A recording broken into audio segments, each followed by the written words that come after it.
ఒకే గదిలో ఇద్దరు వ్యక్తులు ఉన్నారు. ఒకరు ఆ గదిని నరకం అనుకుంటున్నారు, మరొకరు అదే గదిని స్వర్గంలో భావిస్తున్నారు. గది ఒకటే, కానీ వారి అనుభవాలు ఎందుకు వేరుగా ఉన్నాయి? ఎందుకంటే వారి భావం వేరుగా ఉంది.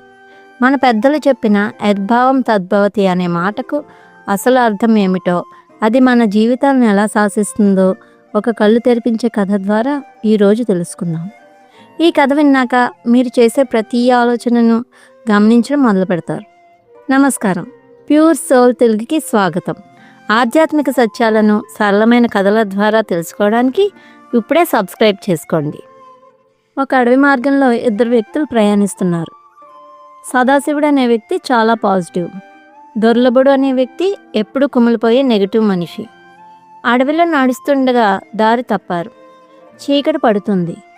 దుర్లభుడు, చూసావా, మన తలరాత ఇంతే, ఇప్పుడు ఏదో ఒక క్రూరమృగం వచ్చి మనల్ని తినేస్తుంది, మనం ఇక చచ్చిపోవడం ఖాయం అని భయంతో వణుకుపోతూ అడవిని ఒక శ్మశానంలా చూడటం మొదలుపెట్టాడు.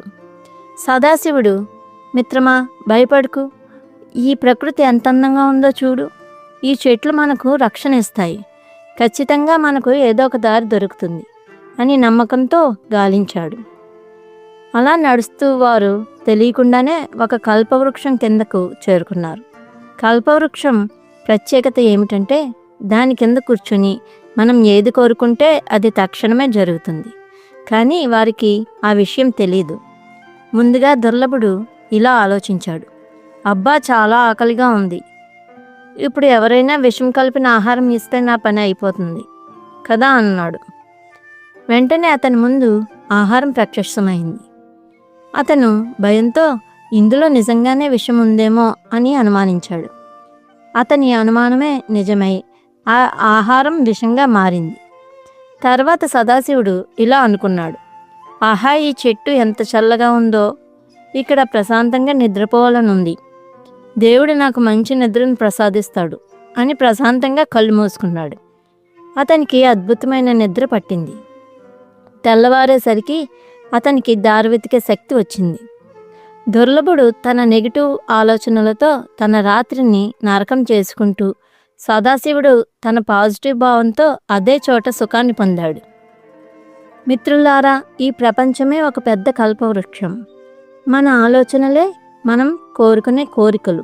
మీరు నాకు అంతా నష్టమే జరుగుతుంది అని భావిస్తే విశ్వం మీకు నష్టాలే చూపిస్తుంది.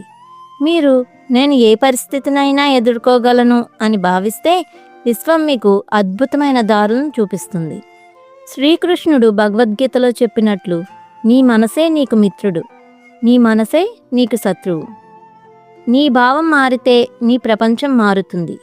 ఈ క్షణం నుండి మీరు ఏం ఆలోచిస్తున్నారు? భయాన్నా లేక భరోసానా? మీ భావాన్ని మార్చుకోండి, మీ భవిష్యత్తును మార్చుకోండి. ఈ వీడియో మీకు నచ్చినట్లయితే లైక్ చేసి మీ ఫ్రెండ్స్కి షేర్ చేయండి. సర్వం శ్రీకృష్ణార్పణమస్తు.